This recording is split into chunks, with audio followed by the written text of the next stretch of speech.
ក្មួយស្រីផ្លាស់ប្ដូរជីវិតពីខ្វិនខ្វង់លើក្រែបែរមកឈរបានដើរបាននិយាយបានហៅម៉ាក់ប៉ាអ៊ំពូមិញបានដោយសារតែលោកគ្រូពេទ្យឡុងព្យាបាលឥឡូវនេះគឺជាសកម្មភាពដែលលោកគ្រូពេទ្យឡុងគាត់ព្យាបាលតាំងពីជើងខ្វិនខ្វាយខ្វង់រហូតមកឈរបានដើរបានបែបនេះបងប្អូននេះជាសកម្មភាពដែលលោកគ្រូពេទ្យឡុងគាត់ព្យាបាលហើយបាទអ្វីដែលសំខាន់នោះគឺម្ដាយរបស់ក្មួយស្រីគាត់គ្មានសង្ឃឹមសូម្បីបន្តិចនៅពេលដែលកូនរបស់គាត់ខ្វិនខ្វង់គាត់ថាធំឡើងមិនថាកូនមានប្តីមានប្រពន្ធដូចគេអត់ទេបាទពេលអត់ពីគាត់ទៅនេះណាចិញ្ចឹមកូនគាត់តែឥឡូវអ្វីផ្លាស់ប្ដូរក្មួយស្រីអាយុ6ឆ្នាំទើបចេះដើរបានដោយសារតែលោកគ្រូពេទ្យឡុងព្យាបាលចឹងធំឡើងអាចនឹងចេះដើរដូចគេដូចឯងធំឡើងលាបម្សៅ TGN តែងខ្លួនស្អាតអាចនឹងប្រុសចោមរោមស្រឡាញ់ក៏ថាបានដែរទើបក្រោយពេលដែលយើងទៅព្យាបាលជាមួយលោកគ្រូពេទ្យឡុងលើកទី7នេះហើយតើក្មួយប្រុសក្មួយស្រ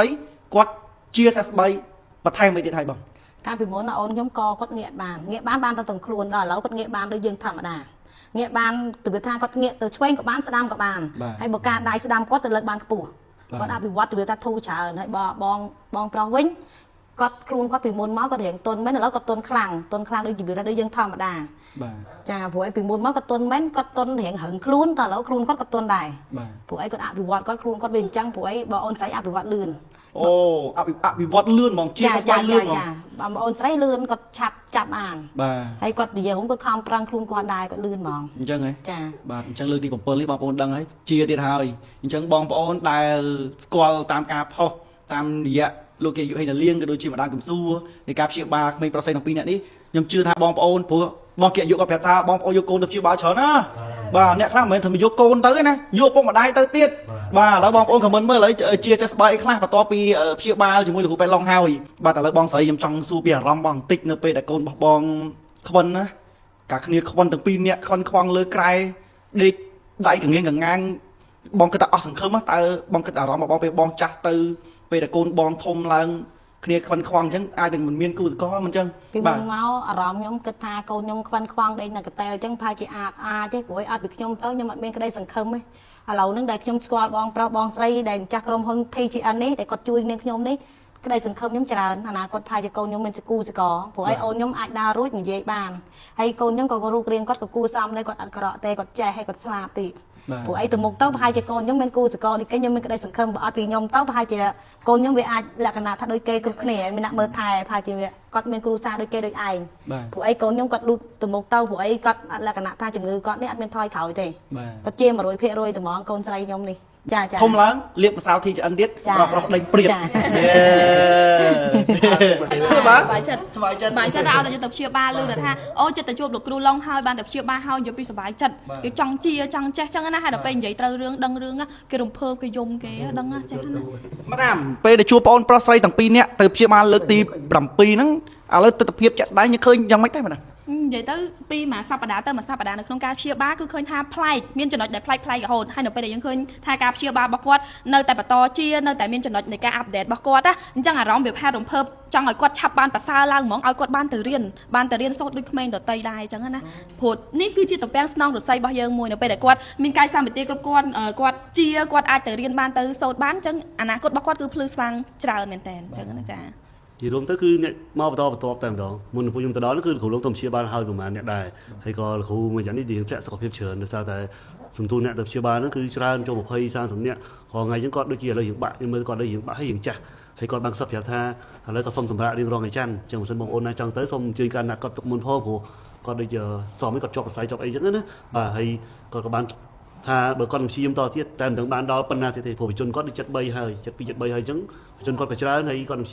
ងព្យាបាលគឺគ្មានអស់ទៅទៀតតែពេលណាមួយគាត់ទៅលេងរួចហើយអានឹងគឺគាត់ក៏មិនដឹងធ្វើមិនដែរអញ្ចឹងណាបាទហើយខ្ញុំថ្ងៃនេះខ្ញុំទទួលការព្យាបាលពីលោកគ្រូដែរគឺយើងបដូរឈាមមិនមែនលាងឈាមដូចអ្នកបងប្អូនគាត់ខូចកលៀនគឺបដូរឈាមកខ្វក់ឈាមស្អុយឈាមមិនល្អក្នុងខ្លួននឹងចេញអញ្ចឹងទៅដើម្បីដួលរបស់ឈាមថ្មីមកអញ្ចឹងរៀងរាល់ការដែលខ្ញុំព្យាបាលខ្លួនឯងនេះខ្ញុំក៏ទទួលបានគេហៅថាដូចស្លាស់ខ្លួនណាចាស្លាស់ខ្លួនបានមានកម្លាំងកំហែងច្រើនហើយដល់ឡែកបើកាន់ក្មួយទាំងពីរវិញឃើញថារីកចម្រើនច្រើននិយាយទៅឲ្យទៅម្លឹងគឺមានការរីកចម្រើនហើយបើគ្រូឡុងក៏បានលើកឡើងពីក្មួយស្រីដែរគឺដូចជាជាបានសើទាំងស្រុងហ្នឹងគ្រាន់តែថាវាត្រូវការប្រើពេលវេលាក្នុងការហាត់និយាយបានច្រើនជាងហ្នឹងហើយក្មួយស្រីក៏បានឃើញមាននិយាយពាក្យថ្មីច្រើនមួយចំនួនទៀតដែរអញ្ចឹងណាហើយសំខាន់នេះគឺដៃក៏ដល់លើកអត់សូវបានខ្ពស់ទេបានប៉ុណ្ណេះអីហ្នឹងឥឡូវលើកបានខ្ពស់ក៏គាត់ក៏អត់មានថ្ងៃកងងងាកអីដែរគឺអាចងាកបានធម្មតាមុនងាកដោយទាំងខ្លួនអីអញ្ចឹងជាដើមមួយព្រោះគឺថ្ងៃនេះឃើញសរសៃគាត់ទុនច្រើន ដែលពីដើមមកយើងមិនសង្ឃឹមទេក្នុងការព្យាបាលប៉ុន្តែពីមួយវគ្គទៅមួយវគ្គគឺឃើញថាប្រសើរច្រើនមែនតើអញ្ចឹងអារម្មណ៍ទី1យើងជាខ្មែរដូចគ្នាបាទទី2ខ្ញុំក៏ជាពុកគេម្នាក់ដែរពេលឃើញក្មេងៗតូចៗមានបញ្ហាអញ្ចឹងមិនថាតែក្មេងទាំងពីរនាក់ឬក៏ក្មួយផ្សេងទេខ្ញុំមានអារម្មណ៍ពីខ្លះខ្ញុំគឺទៅមានអារម្មណ៍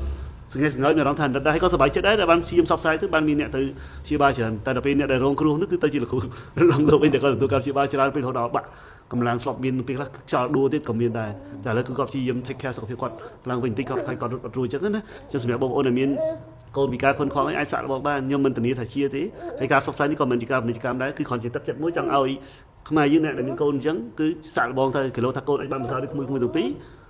ដូចពិភពលោកដូចស្រស់ថ្លាតែម្ដងអញ្ចឹងណាបាទហើយពេលដែលចេញពីលោកគ្រូឡងមិនក៏មានក្មេងៗទៅបន្តរហូតអញ្ចឹងទៅអញ្ចឹងយើងនិយាយគាត់សល់មកថាពេលនេះលោកគ្រូនឹងអាចជួយបានតែយើងអត់ដឹងថាតើបញ្ជនគាត់ឡើងដល់74 75ឬក៏តិចទៀតអីគាត់នឹងព្យាបាលកម្រិតណាយើងអត់ដឹងទេហើយពីច្រើនសុទ្ធតែសួរទៅសុទ្ធតែអស់ជំរឿពីមន្ទីរពេទ្យដែលអត់អាចព្យាបាលបានទៅហើយគឺមកនេះគឺមានភាពប្រសើរច្រើនរហូតដល់អ្នកគាត់ព្យាបាលចាប់ពី3 4ដងឡើងទៅលោកគ្រូឲ្យ2សប្តាហ៍ម្ដងតែអ្នកខ្លះគាត់ចង់ឲ្យកូនជាលឿនស្នើសុំលោកគ្រូមួយសប្តាហ៍ម្ដងទៀតចឹងទៅលោកគ្រូថាគាត់ថាអត់អីទេឲ្យតែគាត់មានកម្លាំងស៊ូបានគាត់នឹងស៊ូជាមួយនឹងការជួយព្យាបាលរបស់ក្មួយតែម្ដងអញ្ចឹងណាបាទបាទអញ្ចឹងបងប្អូនឃើញហើយនេះគឺជាការអាប់ដេតនៅព័ត៌មានចំពោះក្មួយប្រុសក្មួយស្រីដែលលោកកិត្តិយសហេណាលៀងគឺជាម្ដងគំស៊ូគាត់បាននាំទៅព្យាបាលលើកទី7ជាមួយលោកគ្រូពេទ្យឡុងឥឡូវវិវត្តបញ្ហាងាកគឺងាកបានដូចក្មេងគេទូទៅបាទទៅព្យាបាលម្ដងវិវត្តម្ដងទៅព្យាបាលម្ដងវិវត្តម្ដងនេះគឺមានការរួមចំណែកធំជាមួយនឹងបងប្អូនមហាជនដែលគាត់គ្រប់គ្រងផលិតផល TGN បាទគឺបងប្អូនគ្រប់គ្រងផលិតផល TGN ដោយបងប្អូនជួយសប្បុរសធម៌ដល់បងប្អូនយើងដែលគាត់ជនក្រីក្រលំបាកដូចដែលបងប្អូនយើងគាត់បាទក្រីក្រលំបាកហ្នឹងហើយអ្វីសំខាន់គឺសង្គមតែម្ដងបាទយើងអត់បំពោសង្គមទេគឺយើងយកថាវិការចំណេញបងប្អូនគ្រប់គ្រងផលិតផល TGN ហ្នឹងយកមកជួយបងប្អូនដែលគាត់ក្រីក្រលំបាកជាពិសេសគឺសង្គមជាតិតែម្ដងបាទអញ្ចឹងនេះជាការអាប់ដេតគឺជាវិវត្តជាមួយនឹងក្មួយប្រុសនិងក្មួយស្រីផងដែរបាទអរគុណច្រើនបងប្អូនបងប្អូនព្រោះបងគៀកយកគាត់ប្រាប់ថាបងប្អូនយកកូនទៅព្យាបាលច្រើនណាបាទអ្នកខ្លះមិនមែនថាយកកូនទៅទេណាយកពុកម្ដាយទៅទៀតបាទឥឡូវបងប្អូនខមមិនមើលឥឡូវជាសេសបាយអីខ្លះបន្ទាប់ពីព្យាបាលជាមួយលោកគ្រូពេទ្យឡុងហើយបាទឥឡូវបងស្រីខ្ញុំចង់សួរពីអារម្មណ៍បងបន្តិចនៅពេលដែលកូនរបស់បងខ្វិនណាcảគ្នាខ្វិនទាំងពីរនាក់ខ្វិនខ្វងលើក្រែដេកដៃកងៀងកងាងបងគិតថាអស់សង្ឃឹមតើបងគិតអារម្មណ៍របស់បងពេលបងចាស់ទៅពេលដែលកូនបងធំឡើងគ្នាខ្វិនខ្វងអញ្ចឹងអាចនឹងមិនមានគូសកលមិនអញ្ចឹងពីមុនមកអារម្មណ៍ខ្ញុំគិតថាកូនខ្ញុំខ្វាន់ខ្វងដេកនៅកតែលអញ្ចឹងប្រហែលជាអាចទេព្រោះអត់ពីខ្ញុំទៅខ្ញុំអត់មានក្តីសង្ឃឹមទេឥឡូវហ្នឹងដែលខ្ញុំស្គាល់បងប្រុសបងស្រីដែលម្ចាស់ក្រុមហ៊ុន TGN នេះដែលគាត់ជួយនាងខ្ញុំនេះក្តីសង្ឃឹមខ្ញុំច្រើនអនាគតប្រហែលជាកូនខ្ញុំមានសកូសកព្រោះឯអូនខ្ញុំអាចដើររួចនិយាយបានហើយកូនខ្ញុំក៏រូបរាងគាត់ក៏គួរសមដែរគាត់អត់ក្រក់ទេគាត់ចេះហើយគាត់ស្លាប់ទីព្រោះអីទៅមុខទៅប្រហែលជាកូនខ្ញុំមានគូសកលដូចគេខ្ញុំមានក្តីសង្ឃឹមបើអត់ពីខ្ញុំទៅប្រហែលជាកូនខ្ញុំវាអាចលក្ខណៈថាដូចគេគ្រប់គ្នាមានអ្នកមើលថែប្រហែលជាគាត់មានគ្រូសាស្ត្រដូចគេដូចឯងព្រោះអីកូនខ្ញុំគាត់លូតទៅមុខទៅព្រោះអីគាត់លក្ខណៈថាជំងឺគាត់នេះអត់មានថយក្រោយទេ